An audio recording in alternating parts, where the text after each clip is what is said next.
This is a relay project. Real Talk starts right now. Here's Ryan Jesperson.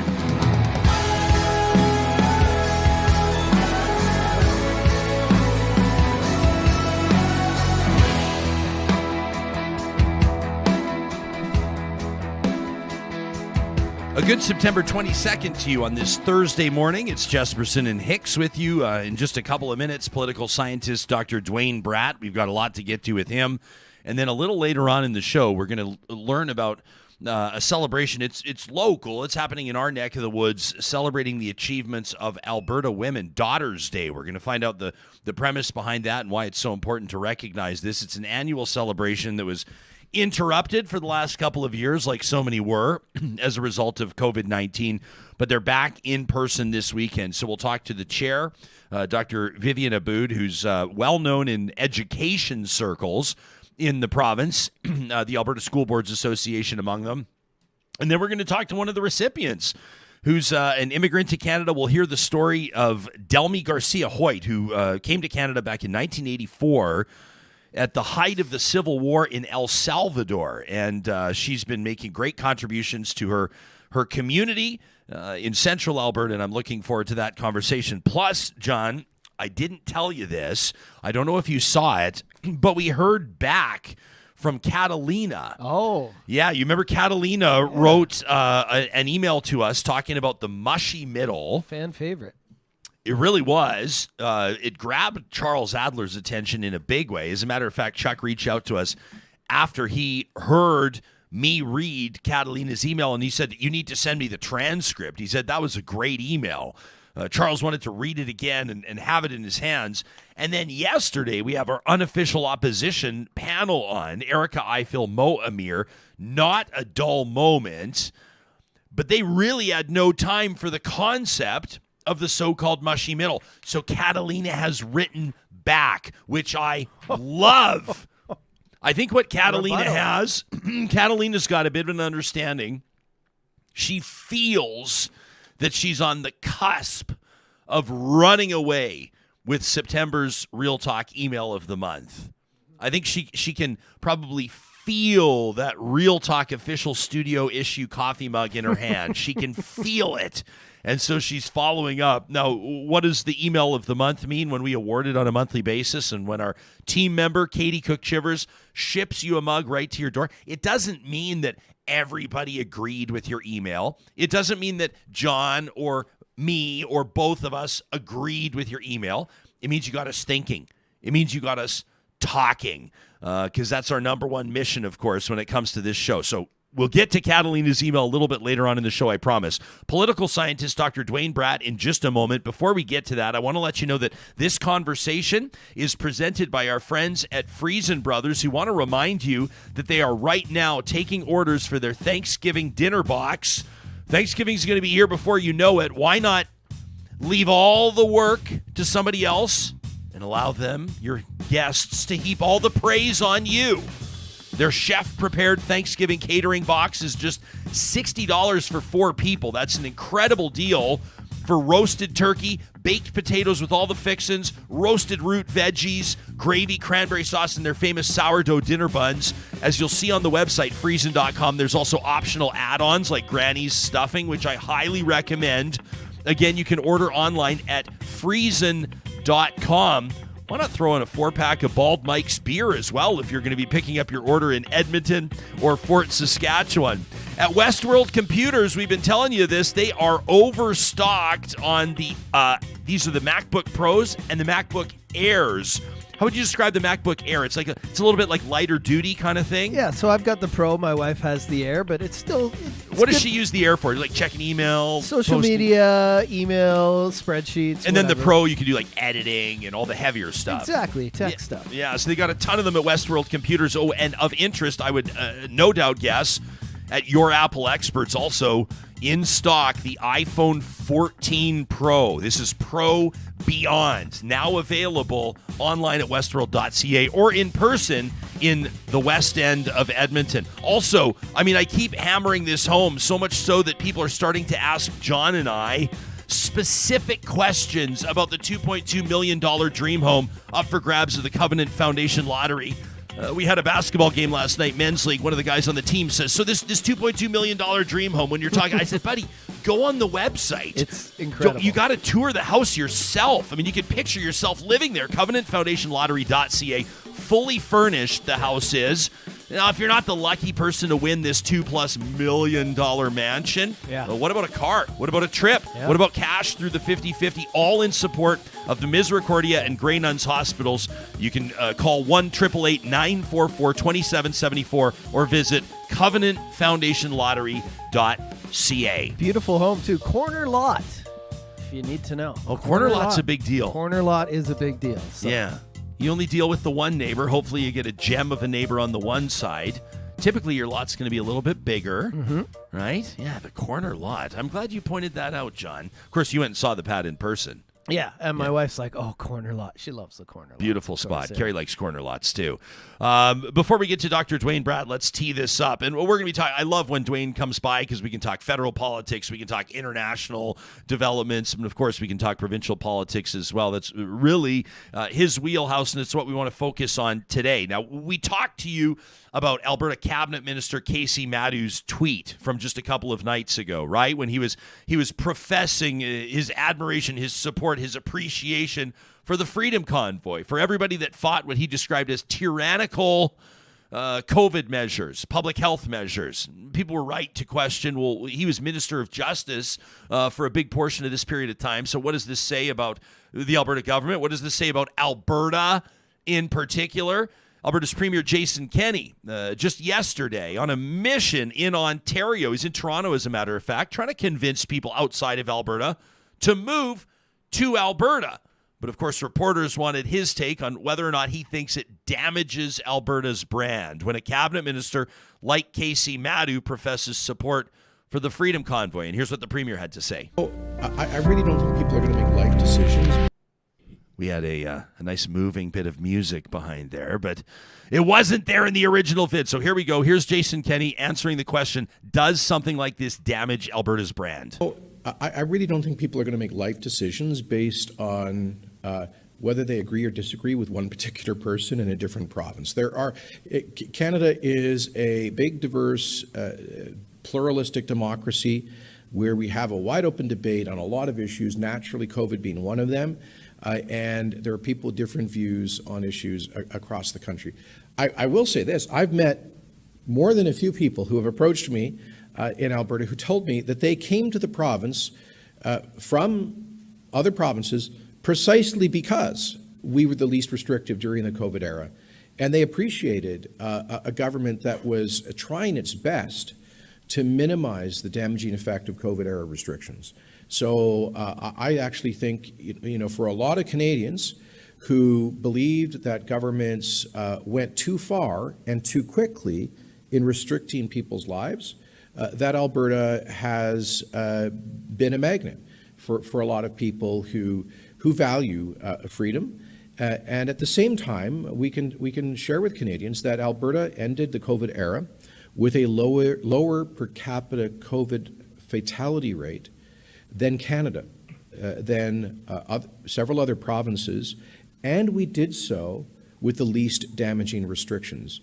Was Alberta's COVID response perfect? No, of course not. There will be plenty of time to look back and see how we could have done better to learn the lessons. But for a province with lower fatality level than Canada, with the least damaging restrictions, I think that sends a message that it's a province that seeks to find a balance that respects personal freedom, but also ensure access to health care. So there's the dance. That's Alberta's Premier Jason Kenney yesterday in Ontario. Dr. Duane Bratt is a political science professor in the Department of Economics, Justice, and Policy Studies at Calgary's Mount Royal University. He's the co-editor of Orange Chinook, Politics in the New Alberta. And we find him reading a paper copy of, based on the headline font, appears to be, is that the Calgary Herald you're reading there, Dr. Bratt? Calgary Herald there, Ryan, yes. Oh, and by the way, pal, I wouldn't be a true friend if I didn't notice as well, a fresh haircut, it appears. Looking tight today, my man. Attaboy. Had to do it for the new school season, Ryan. Oh, there you go. You want to send us? You got the tie on. Your students, Yeah, of course. Brand new tie, You'll new haircut. You'll be by the end of the semester wearing your favorite lacrosse shirt, and they'll all be calling you D Money, and everything will be casual and chilled out. Hey, before we get to Kenny, let me ask you, for people that don't follow you on Twitter, first of all, what are they even doing? Second of all, you lamented, I think, yesterday, and I think I share in your lament, that some pretty prominent national papers, some local ones as well, are moving away from print editions at least a couple of days a week. You're a print guy. Eh? You like to hold it in your hand. I like to hold it in my hand, as I was as we go on air. And part of that is just habit, but also you're not looking for articles. So you see stories that you didn't think you really needed to know about or needed to read, but it's there on the page, so you go through it. And I spend way too much time during the day staring at screens like I am right now. It's refreshing to, I don't know, put a podcast on and read a newspaper physically. It's just the folding of the paper, just the ritual of that. But I am lamenting that, first they got rid of Sunday delivery. Now they got rid of Monday delivery. And I'm sure by 2030, we may no longer see print editions. Yeah, and I don't even know if they'll make it to 2030. I don't have inside information here. I just know what I see. I'm the same as you. My parents still get the paper copies.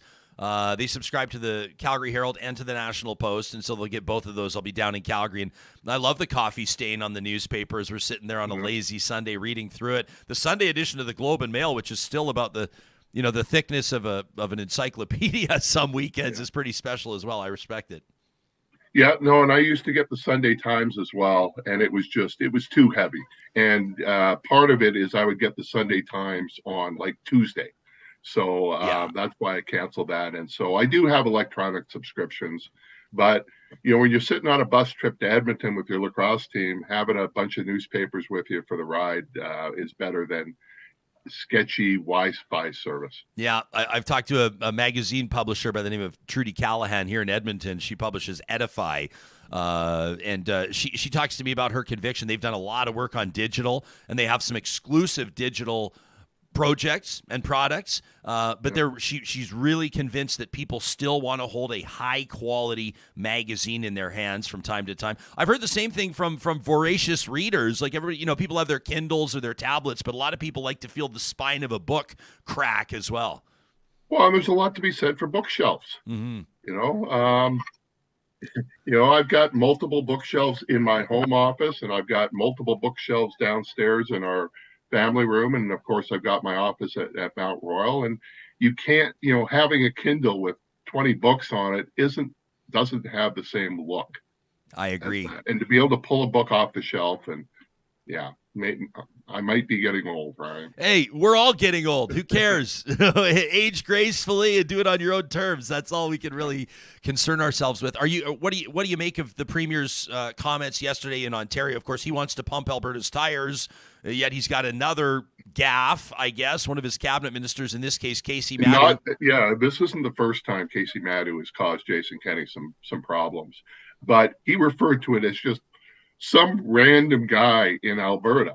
Well, this is A, the current cabinet minister, B, the former justice minister whose job it was to enforce COVID restrictions, and who is the most high-profile cabinet supporter of Danielle Smith, a woman who could become premier, and who is saying many of the same things that Kaycee Madu is. So there is Jason Kenney in Toronto trying to convince people to move to Calgary because we have low gas prices and our homes are cheaper and we've got great quality of life and we've got mountains in Banff and Jasper, etc. But don't worry, we'll also dismantle the healthcare system when you arrive. We may have political turmoil over a constitutional crisis. And we supported, freedom convoys that wanted to overthrow the government. But as I mentioned, house prices are cheaper. So please move here.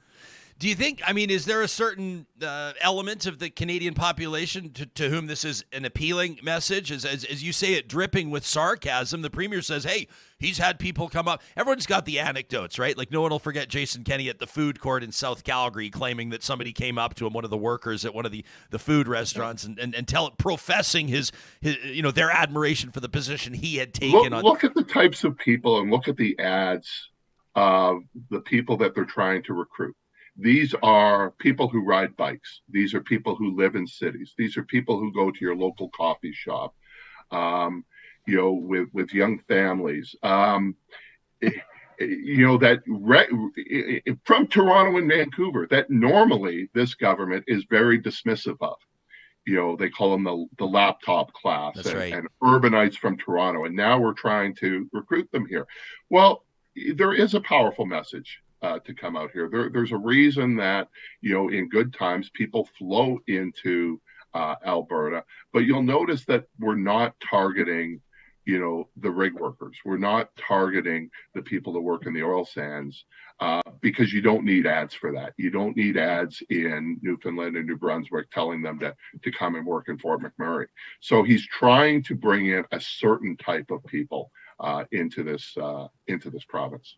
You think it's going to work? I mean, I'll be honest. Like I have siblings that live in Vancouver and Vancouver Island, and I know for them, home ownership, at least for one of them, living in downtown Vancouver, is an absolute pipe dream. And I have cousins that have moved from Vancouver to Winnipeg for the same reason, or outside Winnipeg, Duane, because they could finally own property. They could have a backyard. Their kids could go somewhere where they felt good about it. I mean, there are advantages here, and I know absolutely there are hundreds of thousands or millions of people like you or I as well that would look at embarrassing scenarios involving politicians and say it's not us.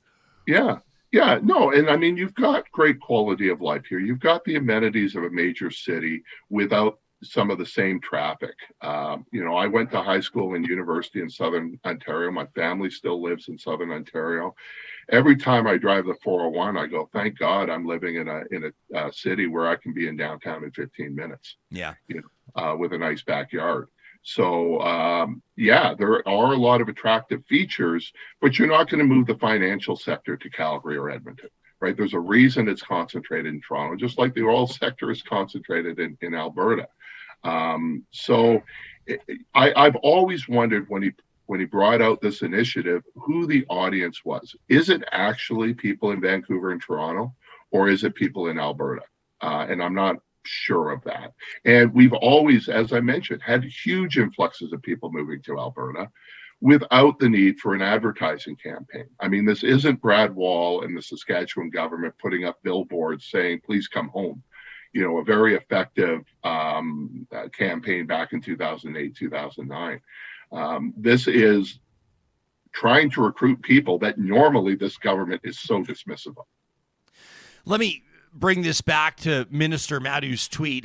People keep referring to him because it's accurate as the former justice minister, but I want to remind people he is still the current labor minister. He's still sitting in cabinet. So he was removed as justice minister for trying to interfere in the justice system when he called the police chief over a traffic ticket.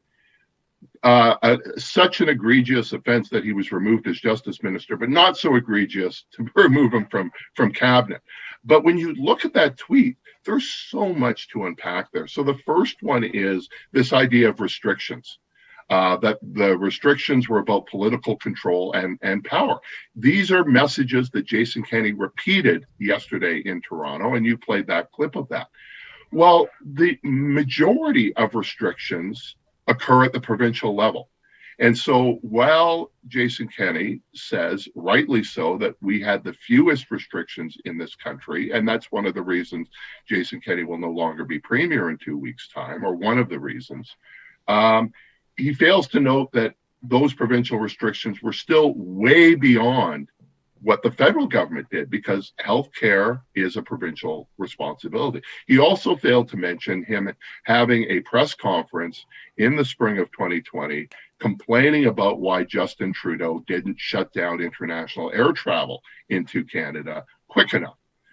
So he was advocating for more federal restrictions rather than less federal restrictions. Now, we can debate about the timing. Should we have a RAV can, for the last couple months? Should we still be wearing masks on planes? And these sorts of things. But those nuances were not there. It was almost provincial restrictions, good, necessary, based on science. But federal restrictions were simply about political control. And I'm not sure the virus can distinguish between provincial and federal jurisdiction. So that's at the one level of that tweet. And I think that's an important policy message. And can I say, Duane, not just political control, but tyranny? Yes, tyranny. Yes, because wearing a mask on a plane is tyranny. Filling out a RAV can is tyranny. But restrictions on going to church or going to restaurants or wearing a mask in elementary school, that's not tyranny. That's based on science, right? And so you need to separate those two things. But that wasn't the most offensive part of the tweet. The most offensive part of the tweet was about the freedom convoys. They endured a lot of hate, name-calling, suffered and vilified on behalf of all of this. I thank them.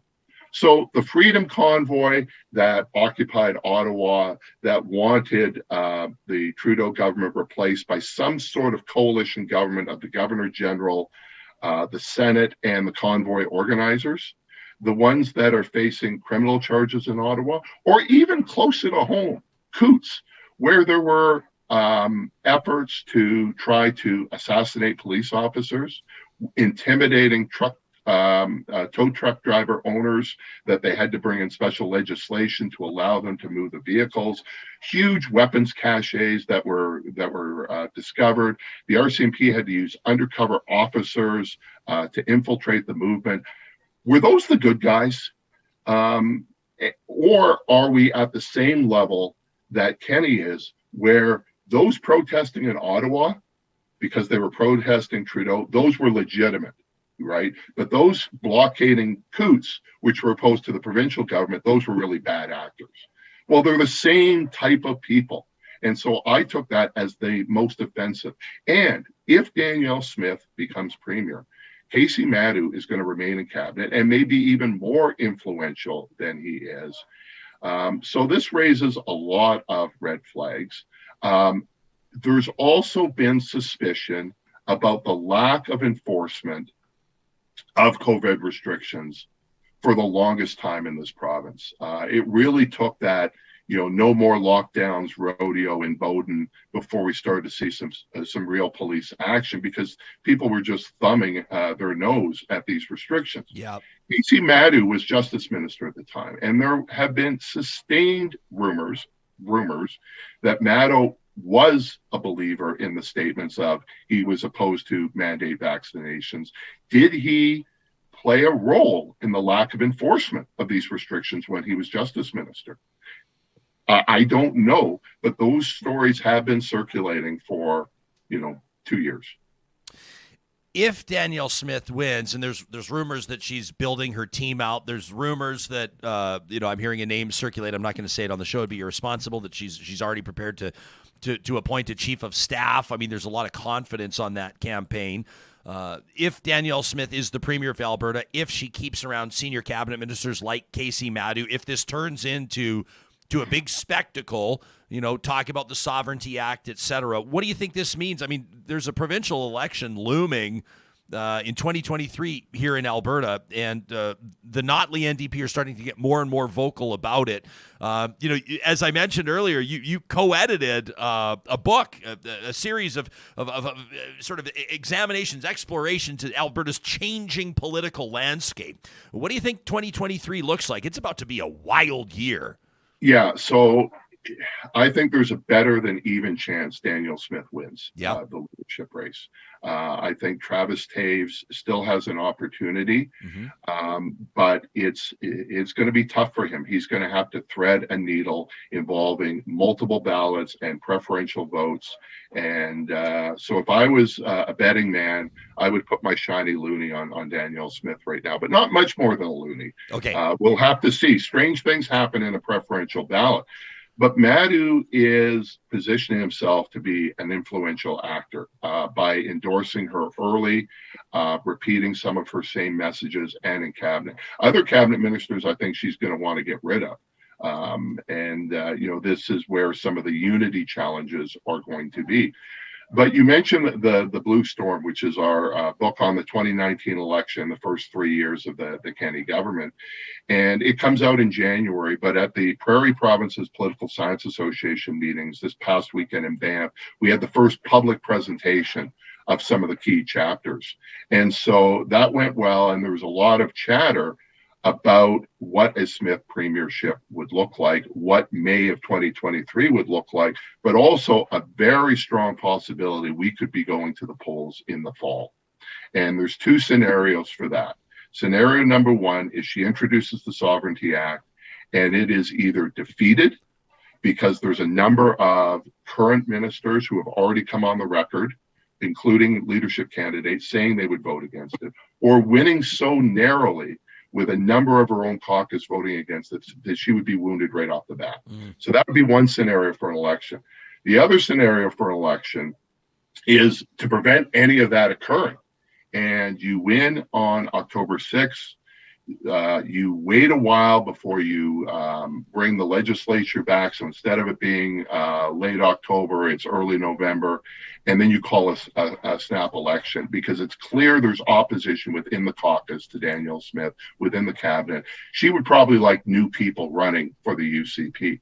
So there's a lot that if Travis Taves wins, there's going to be a lot of maintaining stability. But if Smith wins, you're going to see potential of some real changes very quickly. And it may not be May of 2023, which is one of the reasons the NDP is really ramping up their nominations so that they would be ready for this. If you're just tuning in, this is Dr. Duane Bratt out of Calgary's Mount Royal University. For what it's worth, when Ms. Smith joined us on this show back on July 14th, just this summer, she committed to sticking to that fixed election date. But you posed two hypotheticals. One of those scenarios obviously would be outside of her control to a degree. Yeah. So that would be a sort of apples and oranges in a way. Angus Reid is out with its latest polling. This will be Jason Kenney's last as Premier of Alberta when it comes to approval ratings. And he's down. He's down among the bottom. And this is the way he'll go out. Up around 61% when he first came in, and he's low 30s now. Scott Moe is polling as the most popular Canadian premier, just one province over, obviously, in Saskatchewan. What is it that Scott Moe is doing differently than Jason Kenney? What do you read into this Angus Reid polling? So from a policy perspective on COVID, there wasn't that much of a difference in what the governments actually did, but how the governments communicated it was very different.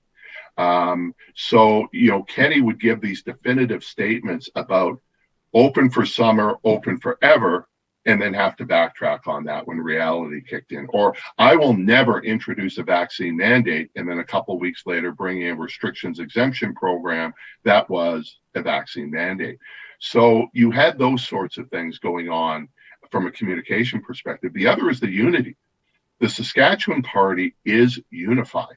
You don't hear the types of turmoil that I've been describing and that we've been living through with caucus revolts and people being kicked out of caucus and people calling for the premier to resign while sitting in caucus. None of that is occurring in Saskatchewan. They are much more unified, the Sask Party.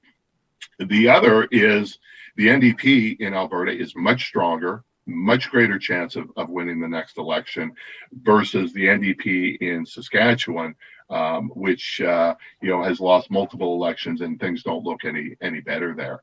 I would also make the case that on a per capita basis, now bear in mind Saskatchewan's about a quarter of the size of Alberta, it has become the most conservative place in Canada. Alberta is no longer the most conservative place. I think Saskatchewan is.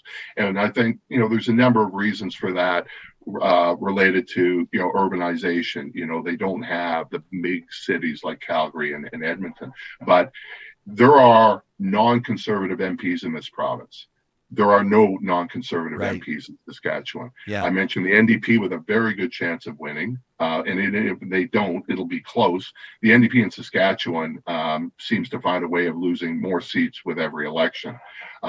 So very different dynamic. So I think that helps to explain why Saskatchewan and Scott Moe is so much more popular than Jason Kenney. Ironically, the UCP seems to be going on an upswing on polls once Kenney announced he was leaving. Yeah. Right? So I think that's, we've got money rolling in, COVID restrictions have dropped, and Kenney's leaving. But it's also an empty vessel. Who is the leader? I don't know. So you just imagine your perfect conservative leader. Once they have a conservative leader, then it gets complicated, because if Smith wins, what do urban conservatives in Calgary? There aren't that many urban conservatives left in Edmonton. What do they think? Do they stay? What do they do? And if Taves wins, where do the Smith people go? Do they form another party? You know, there is a tradition of that. Do they form an existing independence party? Where do they go? They're unified right now. They're not going to be unified on October 6th. Do you have I want to respect your class schedule. Do you have a few more minutes? Yeah. Okay, I want to ask you about a couple more things. I promised John Hicks and subscribers to this show that unless there was a new development, we would no longer talk about the PM at the piano. I'm not going to ask you about Bohemian Rhapsody. However, Alberta MP Garnet Genius referenced the Queen lyrics in the House yesterday. I want to play the clip. I think a lot of work went into this, him and his team invoking Freddy Mercury. But I want people that are watching on YouTube to also pay attention as MP Genius is delivering his message to the Prime Minister and to the Finance Minister in particular, Chrystia Freeland.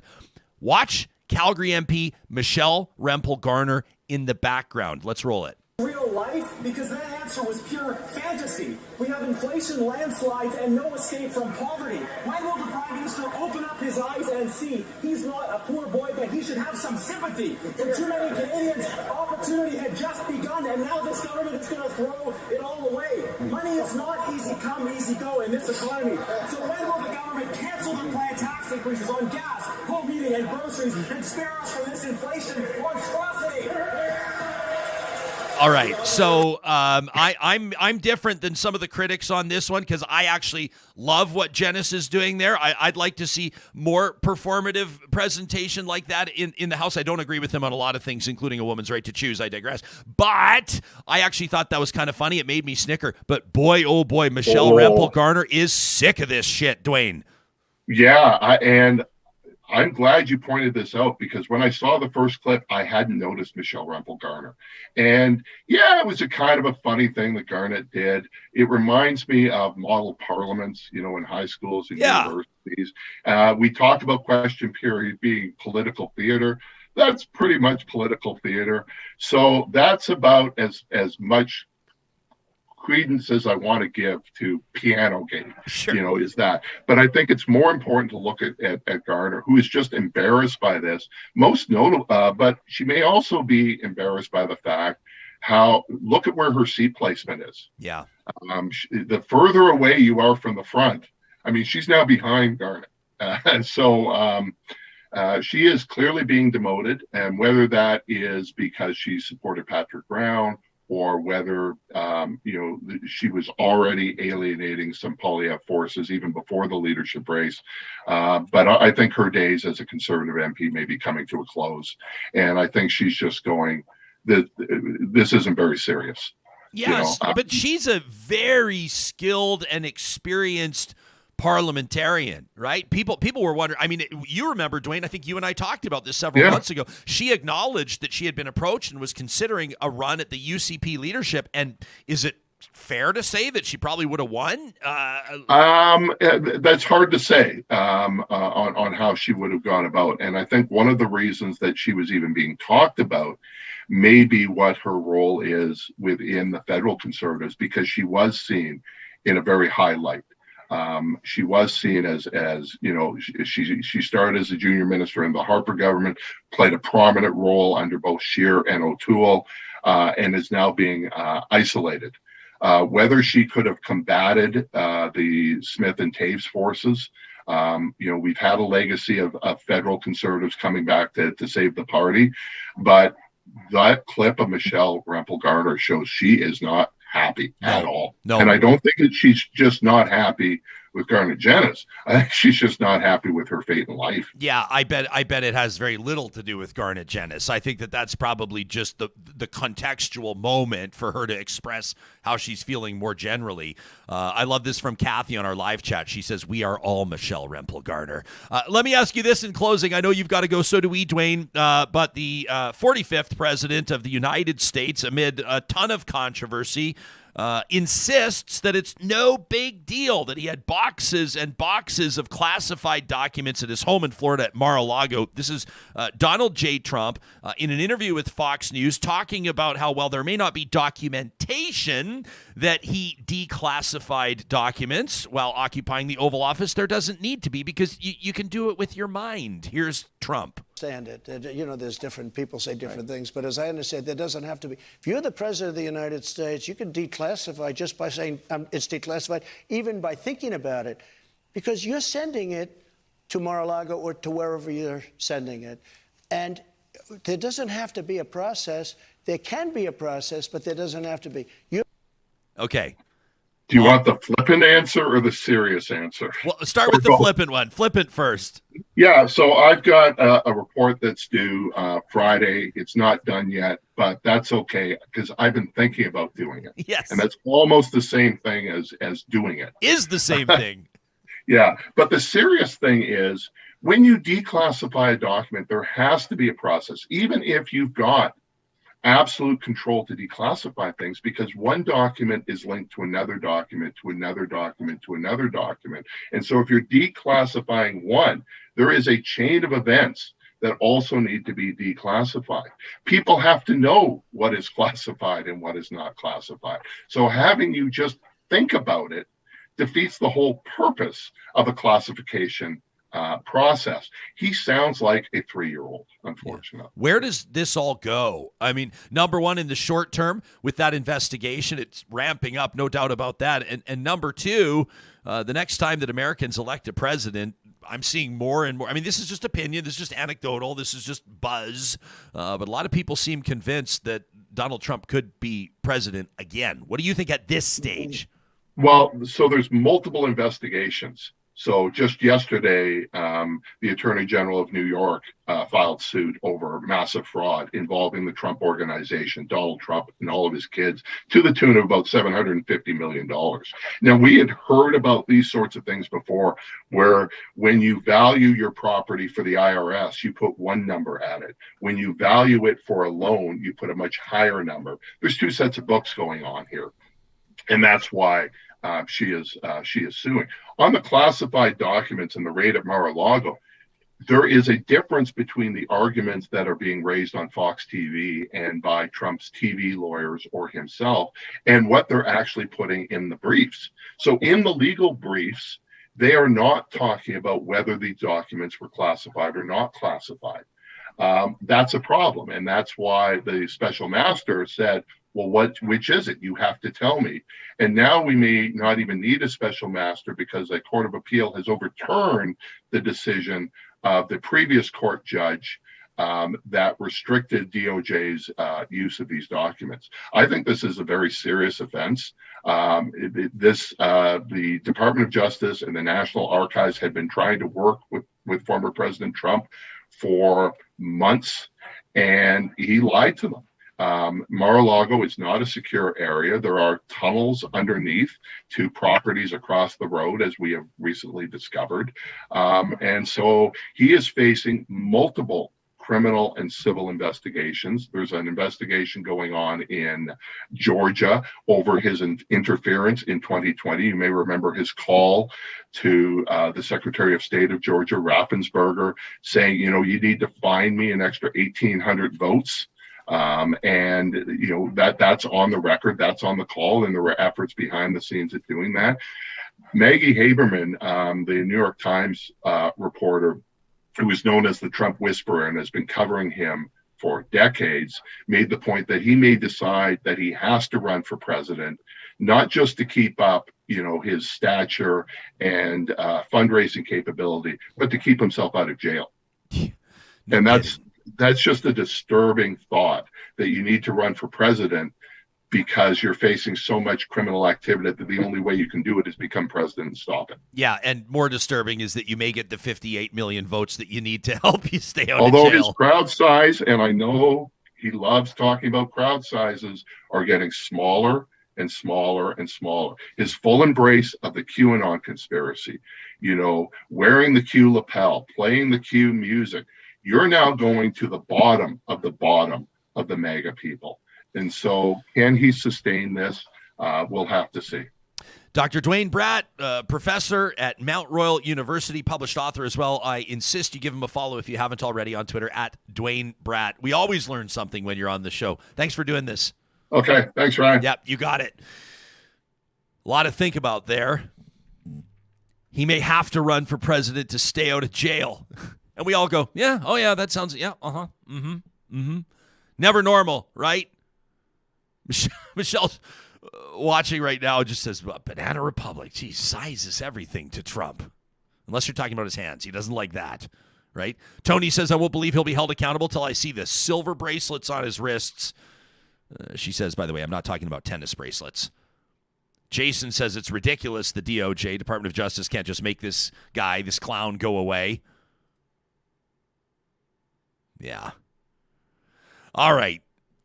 I don't know what's going to happen in the United States. It's like, it's one of those things where we learn, Britain has a new prime minister.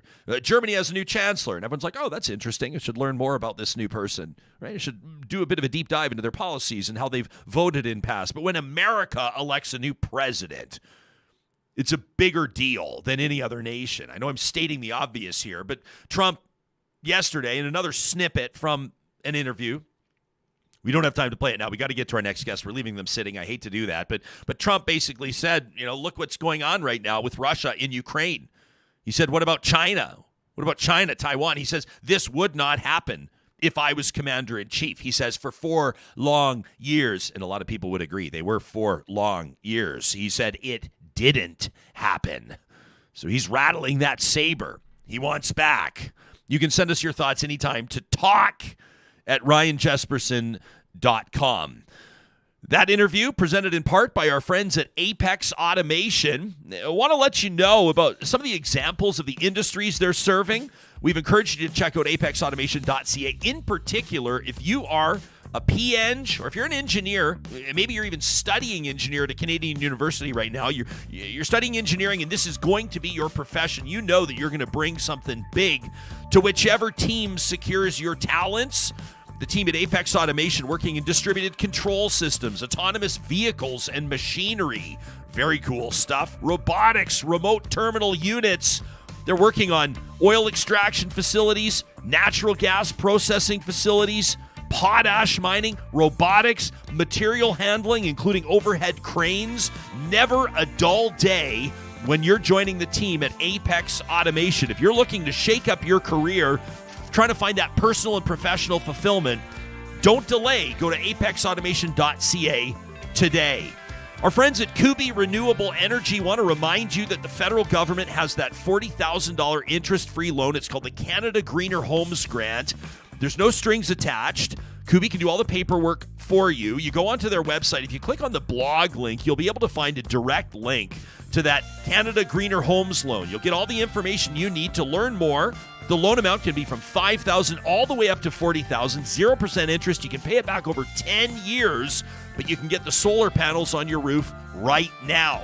Kubi's installing in BC, Alberta, and elsewhere with their Tesla-certified installers. You can get your free quote today at kubienergy.ca. Now, once you got solar on your roof, in the summer months, if everything goes according to plan, you're going to be providing way more power than your household needs. That's where Park Power comes in.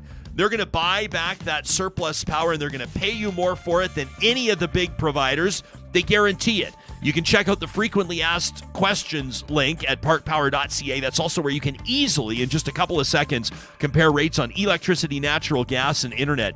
Park Power is your friendly local utilities provider, and they're offering $70 off your first bill to anybody that uses the promo code 2022-RealTalk when you sign up to bring your business over to parkpower.ca. And finally, John, at the Dairy Queens of Northwest Edmonton and Sherwood Park, we're talking about the Dairy Queens of Palisades, Nemeo, Newcastle, Westmount, and Baseline Road. They've got their fall blizzard lineup ready and rolled out. What are we talking about today, pal? The cinnamon bun blizzard. The cinnamon roll centers blizzard. This is for somebody that really wants to have their cinnamon roll and eat it too. You can order them at the Dairy Queens in Northwest Edmonton and Sherwood Park. The new blizzard menu also includes coffee crisp and other fantastic additions like the pumpkin pie spice. Love that stuff. Well, this weekend is a return to an in-person gathering that I know has meant a lot to Albertans in past years, in particular women in Alberta. Daughters' Day returns to City Hall in our home city of Edmonton on the 24th. That's a couple of days from now, after 2 years as an online event. This is an event that honors the achievements of Alberta women. It's chaired this year by Dr. Vivian Abboud, who has strived for her entire career to work as hard as she can to make her world and the world around her a better place. Not always easy as an immigrant to Canada, but Dr. Abboud has been recognized on several occasions for her career achievements and community contributions. She's joining us today in her capacity as the chair of Daughters' Day and one of the so-called Daughters of the Year. She's set to be recognized and receive an award this Saturday is Delmy Garcia-Hoyt, who came to Canada in 1984 from El Salvador with her parents and young siblings at the height of that nation's civil war. Delmy's dad always taught the kids to help themselves by helping others. She says she strives to honor this message through her work. It's a real honor to have you both joining us this morning. Thank you so much for making time for us. Dr. Abboud, obviously Saturday is a big day. Why did you decide to chair it? Why is this event so special to you? Thank you so much, Ryan, for having us. We're very excited about the event this Saturday. You know, as you know, I've had my own path as an immigrant woman in the last 27 years in Canada. I faced challenges, but also I've had many opportunities and many people helping me. So that's why it's been so important for me to be involved in Daughters' Day. And I've been involved with Daughters' Day for the last 6 years. And we're very excited about seeing everyone in person and listening to the inspiring stories like Delmy's stories. And then I'll also to look for synergies, because as we know, there is much more work to be done in relation to gender equity. So very excited. As you know, the pandemic had a huge impact on all of us, particularly women, and we want to find ways to come up with solutions together. Delmy, I know that you have felt that you've honored the legacy of your family.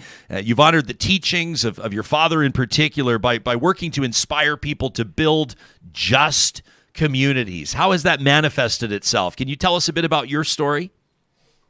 I think I always go back to my dad's when he used to tell us that we should do the work that we're doing because it's right, but not because we're winning awards. And to me is a balance that I always bring into my life, that if I was given the opportunity to come to this country and be given an opportunity, to study, to express myself, I need to remember those that passed before me and gave me that teaching, so I can continue to encourage, not only young women, but sisters and daughters and fathers. So we built a healthier community, I think, to either in the place that we work or around us. Vivian, what's the significance of the phrase daughters? These awards are the Daughters of the Year. Can you take us into the thinking behind that? In all honesty, Daughters Day has been around for over 10 years. So we're celebrating the 11th Daughters Day. And then it was created by five founders, five leaders who were reflecting on their daughters and the daughters in the community and the daughters back home. And this is how they came up with the idea. And we kept the Daughters Day title and event because we felt it applies to all women. Every woman is a daughter. And then we want to look at ways of how can we support each other and make sure that we're including everyone. So by having the Daughters Day with that title of the daughters, we felt like it reflects every woman in the society. Delmy, the organizers were kind enough to provide me with a bio so we could learn a little bit more about you and your activism and your history and community ahead of this interview. And I learned there that you've followed what you describe as a see, judge, act model that you learned as a young activist. You've set up, for people's context that are going to be listening to this interview, the Health for Two programs that have supported women that are living in poverty to have healthy pregnancies. You've worked a great deal to create housing and to eliminate homelessness, including coordinating a supportive housing project for landed immigrants. And some of these past participants I know you consider to be some of your dear friends today. Can you give us a sense of the challenges that you faced as a relatively young immigrant to Canada, what you see with regards to challenges and obstacles from people that are coming to Canada now, present day, and maybe some of the changes between that period of time? I think one of the things that, that I see a challenge, that it continues to be a challenge, is that majority of us, we come from countries of conflict and war, right? So it's a trauma that, that we will carry for life. That doesn't go away. I think, everyone everyone process it differently, but it is with us. And I think, to me, we still lack that kind of support, even though we can be given a home or a school or everything like that. But those are memories that stay with us, right? So my support, I think, that I give to communities, either immigrants or even people that I work right now, that are homeless, is how I can walk beside them, acknowledging their history and their past, because whatever happened to us, into their life, or even people that I work right now, is not because they decided to do it. It wasn't their choice, but circumstances in life, right? So how can they be supported into that process? There Maybe will I'm be not answering, right? Yeah. Dr. Abboud, correct me if I'm wrong. There were 6 recipients this weekend, correct? That's right. I see my friend Tanya LaRiviere's name on that list, and I'm thrilled to see it. She's a force of nature. Chanel Cluett-Alstad, Delmy Garcia-Hoyt, who of course is joining us today, Mercedes Messenger, Laura Murphy, and Jayanti Negi. Now, different backgrounds, different stories, different involvements, different contexts, but all of this through a lens of community contribution, activism, and the pursuit of gender equity. Can you give us a sense or talk to us a bit about the work that remains to be done in Alberta in that context? Right. And, as you know, Ryan, prior to the pandemic, many organizations were working on achieving gender equity, and we were all striving with that common goal in mind. There has been lots of progress was made. However, the issues were not solved prior to the pandemic. And if you look at research and then you look at when you connect with women and hear their stories, the pandemic made the issues worse. So there has been a regressive effects, and we really need to come together. And this is why we called the theme, we had the theme for Daughters Day is New Horizon, because we want to look in an optimistic way, in a positive way, but we need to remind everyone that there's still lots of work to be done. And this is why we're having the event this Saturday, to share and listen and hear the inspiring stories in the hopes that it creates synergies. But also, I think what we need to have targeted actions. And this is why we're having another event on November 26th. And the event is entitled Take Action, because we know what the issues are. We know what the challenges that the pandemic caused.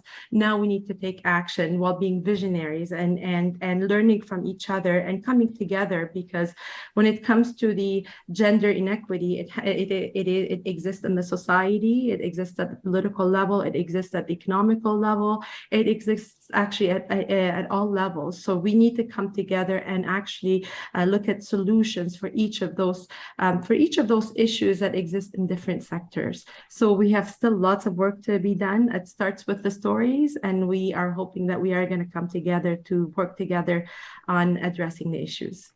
I'm going to give people a peek behind the curtain here of sometimes how these segments are produced. We'll reach out to guests like you, and we'll ask ahead of time, what's one question you'd really love us to ask?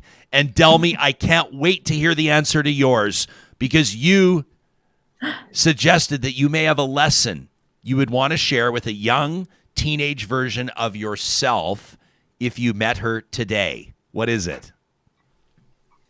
I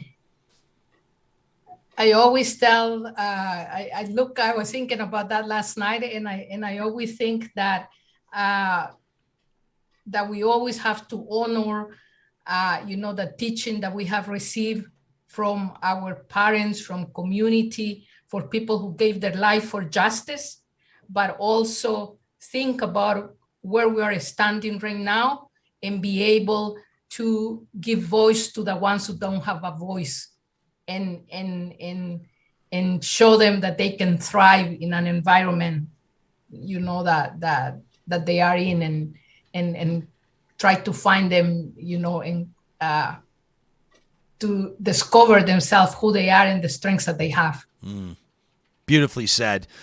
People can learn more about this event and the upcoming events and the movement and the winners and the bigger picture by checking out the website. It's daughters-day.com. We'll link to it in the description of the podcast and the description on YouTube, so you can directly link right to it. It's this Saturday, if you're in our neck of the woods, September 24th, 1 p.m. Mountain Time, obviously, at Edmonton's City Hall. So grateful to have been joined by Delmy Garcia-Hoyt and Dr. Vivian Abboud. To both of you, thank you so much, and congratulations, Delmy, on a well-deserved honor.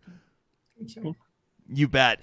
We should mention as well, a good friend of this show, Cheryl Whiskey Jack, is going to be delivering a keynote. Cheryl, of course, of the Bent Arrow Traditional Healing Society, a message at that afternoon celebration. We encourage you to check it out. We want to return, and I promised I want to get to this email from Real Talker Catalina. Catalina's getting a couple of emails read in the same week, which is fantastic. Oftentimes if you read something that really sparks thought and debate, including from some pretty high-profile panelists on the show. Charles Adler loved it. Erica Ifill and Mo Amir didn't love it so much, and they were pretty hard on the email yesterday. Well, you might say, well, it's not really fair. I mean, life's not fair, but it's not really cool, is it? It's not super cool to let someone's email just get roasted by panelists and then just leave it sitting there. And I'm so grateful that Catalina responded again. She said, thanks for putting my email out there. So I want to get to that. I mean, if we talk about dialogue and debate and moving issues forward and truly seeking to understand, follow-up's a big part of that, right?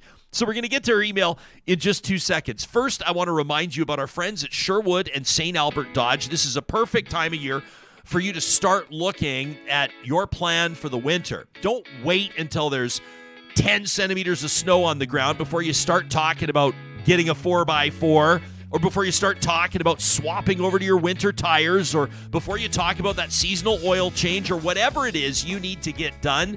Today's a perfect day to get the ball rolling. I just called up SherwoodDodge.com on my screen. The first thing that comes up is a pop-up menu. You can chat directly with a member of their sales team from the comfort of your own home. Same deal at StAlbertDodge.com. You can check out the service and parts department, the specials that they have on right now, including with that Ram 1500 pickup that I love so much. The pre-owned selection, it's all there. Or, of course, if you're like John, you like to feel that steering wheel in your hands, you can go see them in person in Sherwood and St. Albert Dodge's beautiful facilities. A big shout out to our friends at Local Environmental Services. They're going to be ready to go this Friday. Of course, they love. Their whole team tunes in for Trash Talk. They're proud to sponsor it as Real Talkers get what they need off their chest in real emails to the show to talk@ryanjesperson.com. Local Environmental Services helped out a Real Talker by the name of Graham just a few days ago. I told you the story. His family's moving cities, and they needed to do a big basement purge. So they went to localenvironmental.ca. They requested a quote. It was the best price that they found.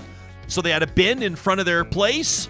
And, of course, that bin was carted off once it was full of stuff the family didn't need anymore. No hassle, no headache, fair price. And they kept it local at localenvironmental.ca. And speaking of keeping it local, Eden Landscaping is all about relationships. A custom landscape builder with more than 20 years of on-the-ground experience in Edmonton and the metro region. So Fort Saskatchewan, Sherwood Park, Stony Plain, St. Albert, Leduc County, you name it. Heck, they'll go to Lacombe for a big enough job.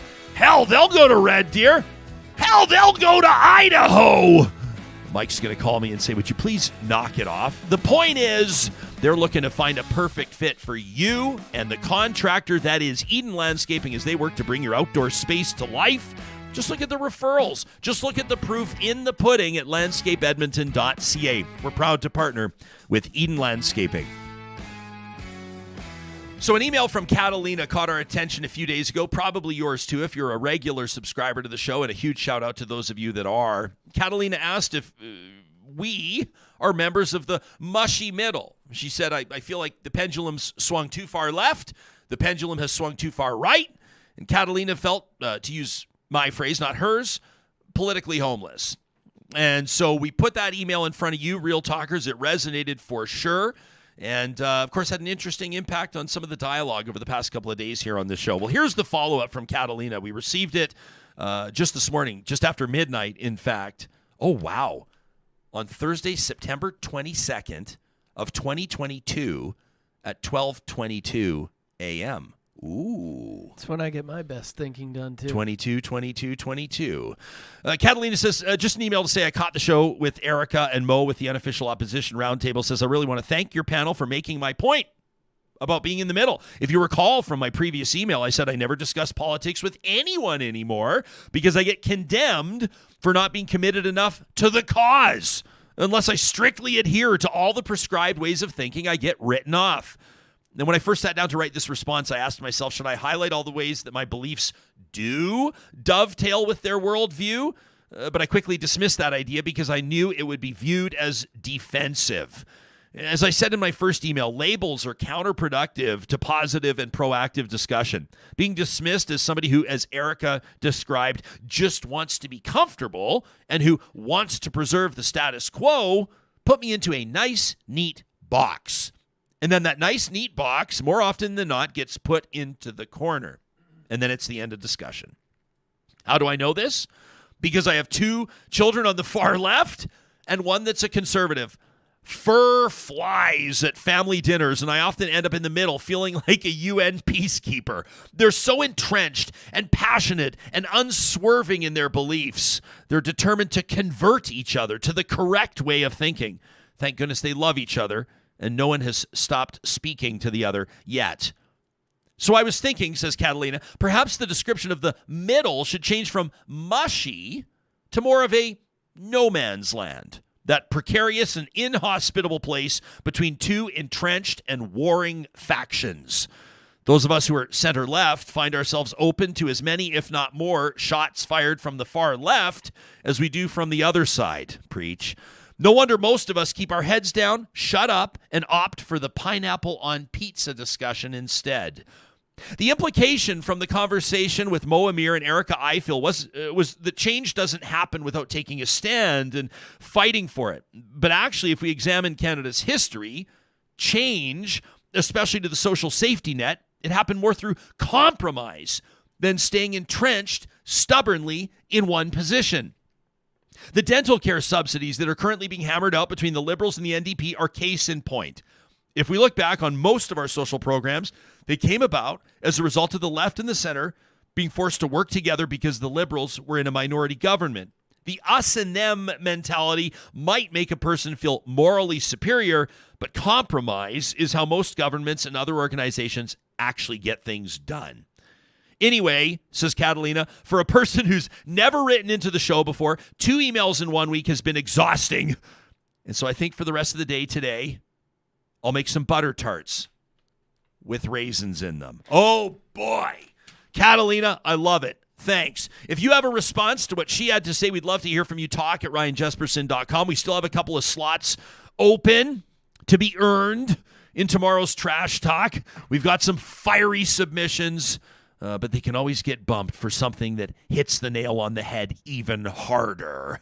That's coming up on tomorrow's show, as is a Real Talk Roundtable featuring, anchored by Anne Castleman, an environmental journalist who has a great new piece out at The Walrus. You can read it at thewalrus.ca, how the UK is winning the race against climate change. That's going to be the focus of our Friday Roundtable. Plus, of course, Supriya Dwivedi will join me. If you can't wait till tomorrow, make sure you download this week's edition of Seriously, our brand new podcast. We'll see you soon.